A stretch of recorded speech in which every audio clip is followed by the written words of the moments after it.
দেখুন আমরা অনেকেই কিন্তু আছি একের বেশি একাধিক কিন্তু জিমেল অ্যাকাউন্ট ইউজ করি, আর সেই জিমেল অ্যাকাউন্টগুলো কিন্তু অনেক সময় আমাদের দরকারও হয় না।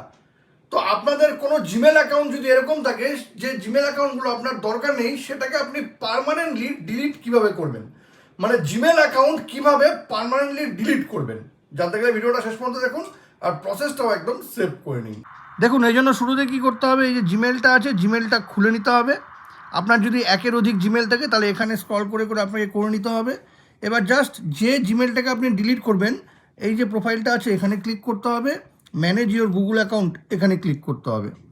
এবার এখানে ক্লিক করে নেওয়ার পর ডেটা অ্যান্ড প্রাইভেসি এখানে ক্লিক করতে হবে। এইবার একটু নিচে আসতে হবে, নিচে এসে এইখানে দেখুন একটা অপশন থাকবে, এই যে এখানে একটা অপশন আছে ডিলিট এ গুগল সার্ভিস, ঠিক আছে, ডাউনলোড ইওর ডেটা, এখান থেকে ডাউনলোড করে নেবেন আপনার সমস্ত ডেটাগুলো। তারপরে ডিলিট এ গুগল সার্ভিস এখানে আপনাকে ক্লিক করতে হবে। এখানে ক্লিক করে কিন্তু আপনাকে ফিঙ্গারপ্রিন্ট বা পাসওয়ার্ড দিয়ে এটাকে ভেরিফাই করে নিতে হবে। আমি পাসওয়ার্ড দিয়ে দিচ্ছি,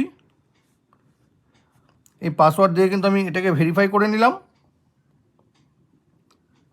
ভেরিফাই করে নেওয়ার পর দেখুন এই যে জিমেল আছে আপনাকে ডিলিট ক্লিক করতে হবে, এই ডিলিট অপশনে ক্লিক করতে হবে। এখানে কিন্তু আরেকটা ডিলিট অপশন আসবে, এখানে ক্লিক করে নেওয়ার পরেই কিন্তু এটা জিমেলটা পার্মানেন্টলি ডিলিট হয়ে যাবে। জিমেল অ্যাকাউন্ট পার্মানেন্ট ডিলিট করার এই দারুণ প্রসেসটি যদি কখনো আপনার কাজে লেগে থাকে তবে কিন্তু এটাকে অবশ্যই শেয়ার করবেন। আর এরকম নতুন নতুন ইনফরমেটিভ ভিডিও পেতে প্লিজ সাবস্ক্রাইব আমার চ্যানেল সাবজেক্ট সম্রাটকে। Thank you.